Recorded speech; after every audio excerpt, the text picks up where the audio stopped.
doing, man? I hope you guys are doing good. Just finished the leg workout, and I wanted to talk to you guys. I put it on Facebook because I know the holiday season is coming, New Year's is coming. People are going to try to be losing weight, and they're not going to know what they're going to be doing. They're going to be in the gym, pretty much just doing whatever generic workout, whatever generic eating that they think is good for them, in the gym, out the gym. So I wanted to make this video because I just became a certified nutritionist, and I just want to lay some knowledge that I've learned with you guys. Pretty much this is why I created Phoenix Night, this series, and opened this channel up. Whatever I learned, I want to share, because when I was going through this process, one friend gave me a book. I read the book on my own, changed my life. And after that, I've been trying to share my knowledge with people. I want to share it with you guys. And I have to talk a little bit loud just because I don't know how to put the volume down on the TV and they're playing ESPN. And I wanted to do this in 3 different locations to talk to you guys and explain to you how things work. I do have notes, so just to help me stay on topic. So that's a brief summary. Let's get to it. Pretty much, what causes us to gain weight? Spiking our insulin too much. When you spike your insulin too much, you're pretty much telling your body, let's burn sugar and not fat. You're allowing glucose, which is a type of sugar, to enter through your bloodstream. When it enters through your bloodstream, you either use it now or you use it later. That's why a lot of marathon runners eat pasta, especially in Boston. They have a pasta night the night before the marathon, so they eat all of this carbs, all of it, storing up all this energy, so that when they go run, they can use it. I mean, a marathon's like what? Almost a few hours, like, I think it's an hour and a half, maybe 2 hours, maybe, I don't know, but you need the energy. Okay, so when you spike your insulin, you get this glucose going through your body. Your body goes into, let's use this energy now, or let's store it for later. Most of us store it for later. We either at work sitting down, or we're at work, we're not mobile. We don't really go to the gym, we're at home sitting down. We're not mobile enough. So when you're not mobile enough, your body says, you know what, maybe tomorrow I'll use this sugar, and it stores it. What do you think is going to happen when you store it? It's kind of like a bear when it hibernates. It eats all this food and stores it so it can stay warm throughout the winter. So if you're eating all of this carbohydrates, spiking your insulin through your eatings, your body's gonna store it if you're not active. When it stores it, it turns into fat eventually, and you're just getting bigger and bigger and bigger and bigger until your body cannot take it anymore, because mind you, this is going through your bloodstream. It can't take it anymore, and a lot of effects starts to happen. Now you're wondering what causes us to spike our insulin. Okay, carbohydrates, lean protein. Lean protein spikes your insulin. Complex carbohydrates spikes your insulin. That's rice, bread, and pasta. And fruits also spike your insulin. I don't think there's too much carbohydrates in vegetables, so you don't have to worry about that too much. But fruits have natural sugar in them that will spike your insulin. Those Reese's peanut butter cups that you like will spike your insulin, all right? And I'm guilty of that. So, all in all, when you spike your insulin, you're allowing your body to think that storing sugar and using sugar is okay. 100%, and I'm gonna elaborate later on. 100%, your body does not need sugar to be functional. Okay? Don't listen to anybody that tells you it needs sugar to be functional is incorrect. Google it. Go to Google Scholar, look up scientific research, and you'll see that. So, complex carbohydrates, pasta, bread, and rice is a lot of things that we eat on a day-to-day basis. We eat it a little too much, so that's what causes our body to spike insulin. And then once you start spiking your insulin too much, your body wants to store that for energy now and energy later. But if your body was in a mode where it was using fat, obviously healthy fats instead of carbohydrates for energy, then your body would be in a mindset of burning fat first, then burning sugar. But 9 out of 10 times I would say now most people's body is in a sugar burning mode before it's in a fat burning mode. Part 1, what causes us to gain weight? It's spiking our insulin with too much sugar. Our body is storing the sugar, and we're not getting rid of the sugar. And we also need to start getting our body into a fat burning mode. Next part is going to be explaining how to stop spiking our insulin. I'll see you guys in the next clip. Peace! Woo! Alright, so as you can see, how not to spike insulin. Pretty much the best way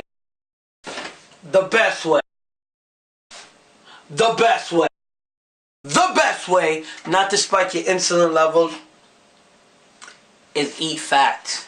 I know they always tell you, what do they say? Trim the fat.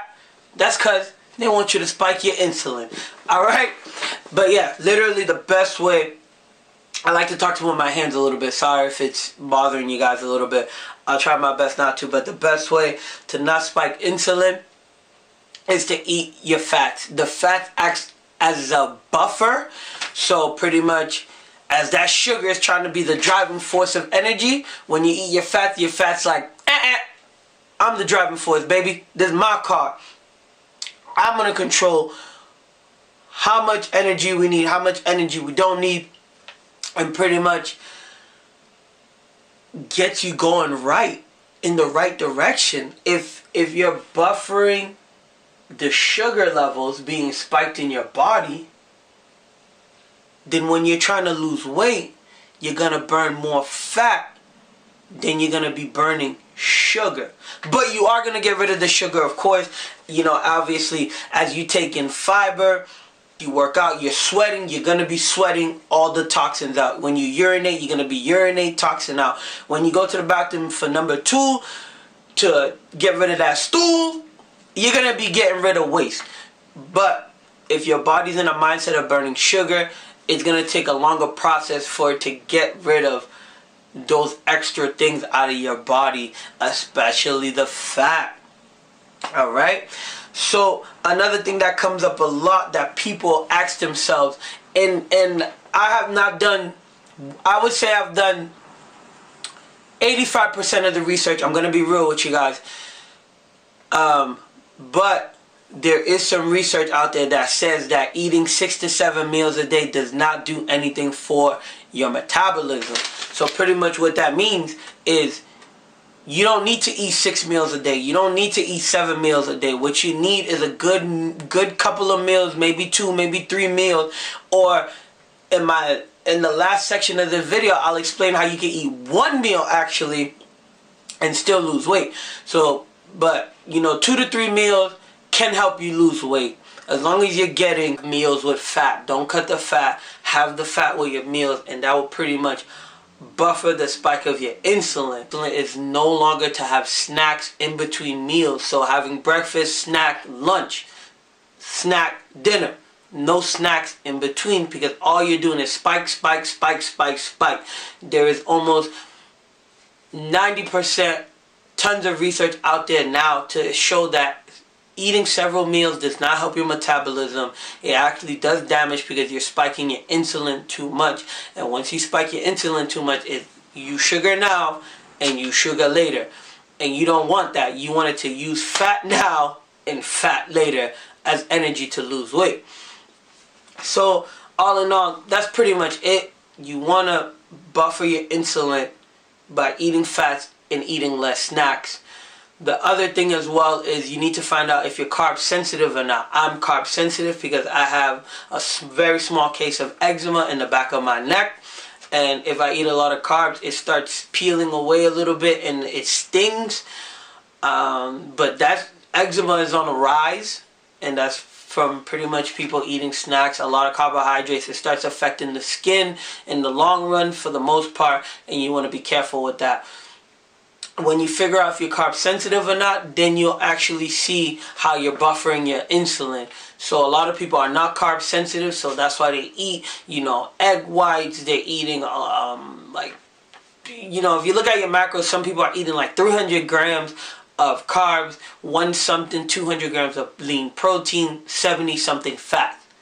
and for them that's okay. But for me, I know if I did that, it would not work for me. My body would try to shut down on me. So you got to figure out if you're carb sensitive or not. And all in all, guys and girls, I really want to say, go see a physician, go see your doctor, go see, wherever you need to go to get yourself checked out, go get yourself checked out and see how your body is reacting to certain things. Obviously, you can tell by yourself looking in the mirror, seeing how you feel, if you feel sluggish or not, and you'll know if it affects your body, if you're eating a lot of carbs, if it affects your body and how it does.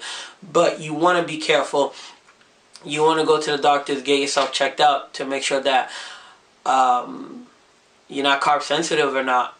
If you're carb sensitive or not, and if you're not, then kudos to you. You're pretty lucky. You can eat all the carbs you want. You still want to be careful with spiking your insulin. And obviously, if you're not carb sensitive, join the club. If you are carb sensitive, you know, join the club. I'm with you 100%. We can't be eating all them carbs. So all in all, talk to a doctor. Talk to a doctor. Find out how carbs affect your body, if you're carb sensitive or not. No more snacks. And even though I'm listing it as number 4, it's really number 1. Number 4, but it's really number 1. Buffer that insulin by eating some healthy fats.